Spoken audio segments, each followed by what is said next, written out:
깜깜이 부실, 이게 도대체 뭘까요? 뭔데 은행이 위험하다 이런 말이 나올까요? 바로 그것은요, 이겁니다. 이거 코로나 지원 대출들 말입니다. 여러분도 알다시피 지금 코로나 지원하기 위해서 대출을 만기 연장했다든가 원금 상환을 유예했다든가 이자 상환을 유예한 금액 장난 아닙니다.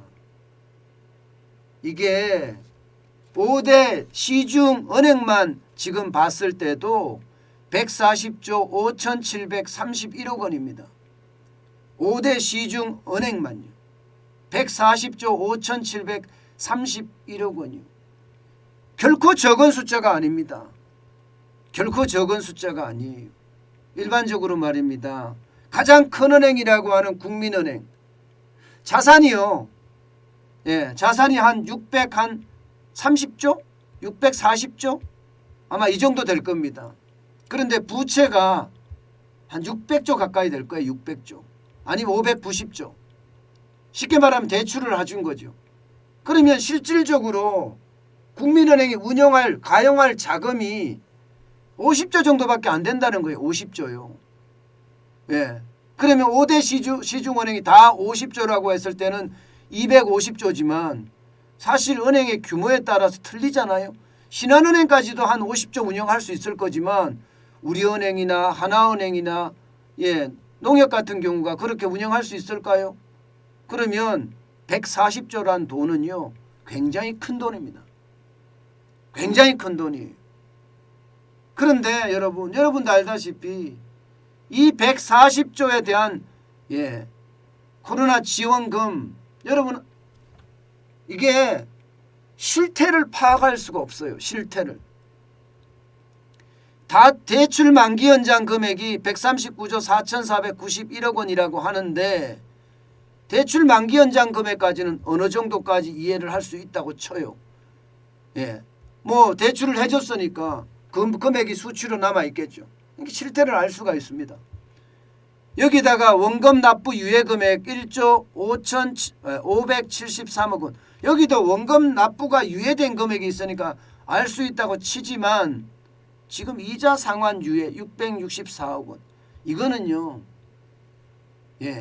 지금 전혀 받고 있지 않아요. 그렇기 때문에 이 많은 돈 있잖아요. 140조가 넘는 돈을 대출 만기 연장을 해주고 원금 납부를 유예를 해줬어요. 여기에 이자까지 받지 않고 있다는 것은요, 이들의 대출 상태가 어떤지 아무것도 모른다는 거예요. 아무것도 모른다는 거예요. 제가 깜깜이 부실이라고 달한 게 이래요. 이자를 받고 있으면 상황은 파악할 수가 있습니다. 누가 지금 이자를 낼 형편이냐, 이자를 못 낼 형편이나, 이렇게 상황은 파악할 수가 있는데 사실상 상황을 파악할 수가 없다는 이야기입니다.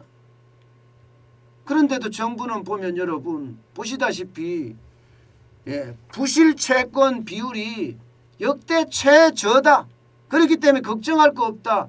뭐 이렇게 이야기하는 사람들도 있을 정도입니다. 2019년 말에 0.77이었던 것이 2020년 말에는 0.64, 2021년 말에는 0.50으로 떨어졌거든요.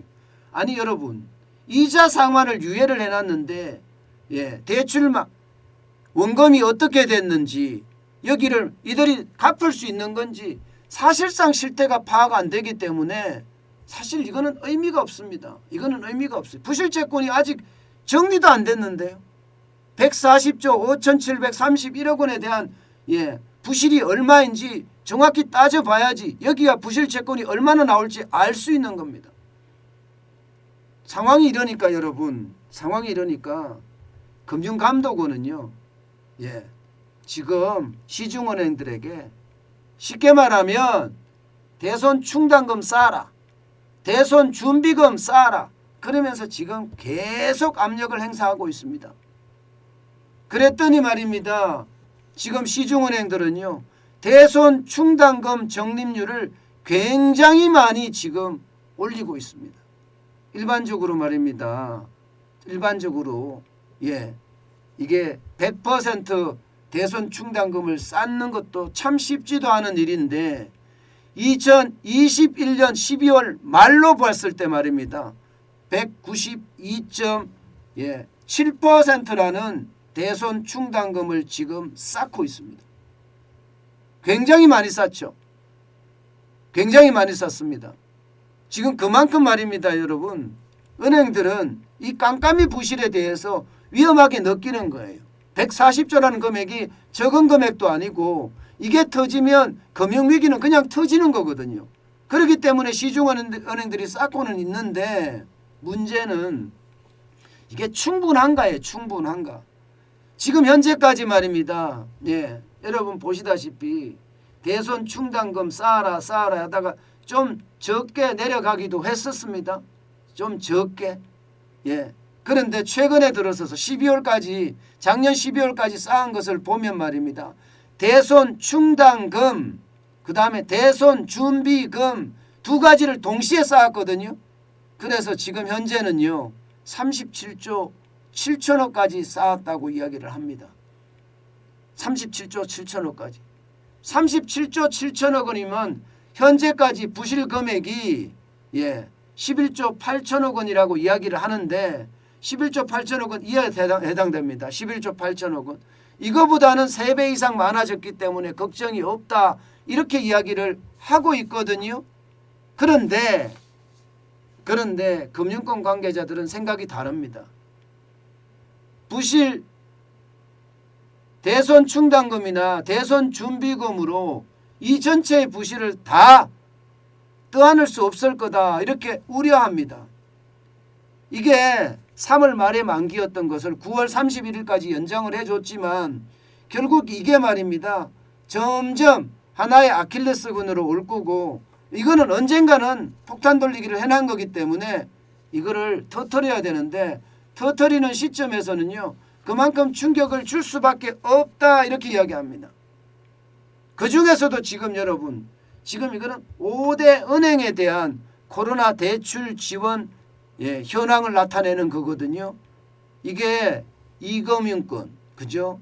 이금융권까지 확대되고 정책금융까지 확대되면 이 금액은 훨씬 더 많아집니다. 정책금융이라는 게 여러분도 알다시피 정부가 보증한 금액들 많잖아요. 신용보증기금이나 이런 데서 보증한 금액까지 다 합치면 여러분 금액이 이게 얼마일지 상상을 하기 힘들 정도예요. 이게 의원들마다 집계가 다르긴 한데요. 집계한 많은 걸 보면 290조, 300조 가까이도 될 수 있다. 이런 이야기도 나올 정도입니다. 그렇다면 이 부실이 터지면 어떻게 될까요? 이 부실이 터지면 당연히 은행은 위험해질 수밖에 없습니다. 은행은 위험해질 수밖에 없어요.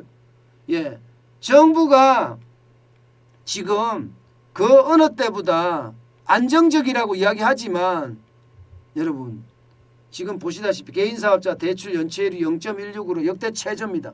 이래서 안정적이라고 이야기하지만 결국 말입니다.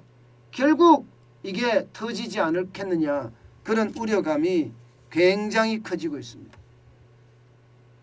저는 대통령직 인수위원회가 이 부분에 대한 것은요. 철두철미하게 조사를 해야 되고요. 지금 5대 시중은행뿐만 아니라 제2금융권에 대한 조사 그리고 정책금융에 대한 조사 이런 것까지도 철저하게 한 다음에 제대로 된 큰 윤곽을 잡아야 됩니다. 그렇지 않고 이게 단편적으로 5대 시중은행에 대응하고 제2금융권에 대응하고 정책금융에 대응하고 이러다가는요. 저는 큰 그림을 놓칠 수도 있다고 생각을 해요. 그만큼 깜깜이 부실이 굉장히 위험하고요. 이 부실 때문에 은행까지도 넘어질 수 있는 그런 상황이 될 수 있다. 이 말씀을 또 한 번 드립니다. 그만큼 말입니다. 충격의 도가 커질 수 있다는 거예요. 그 어느 때보다 자영업자들이 장사를 할 수 있었어야 되는데 여러분도 알다시피 정부의 어떤 거리두기 때문에 장사를 못했어요. 예, 그렇기 때문에 원금이나 이자를 갚을 힘도 없습니다. 그러니 자칫 잘못하면 이게 시한폭탄이 아니라 자살폭탄이 될 수도 있다는 것, 이거 반드시 기억하고 그에 대한 대응책이 세밀하게 마련돼야 됩니다. 그래야만 우리 경제가 그나마 지뢰밭 하나를 제거할 수 있는 그런 상황이 될 겁니다. 저는 이 통계 자체가 지금 중구난방식으로 나오는 것도 저는 문제가 있다고 생각을 합니다. 이게 기획재정부에서요 아주 제대로 된 통계가 나와서 여기에 대한 대응책 반드시 질서 있는 어떤 대출 해소라고 해야 되나요? 아니면 질서 있는 부채 해소라고 해야 되나요? 부채 해소네요. 부채 해소를 제대로 하기를 저는 바라봅니다.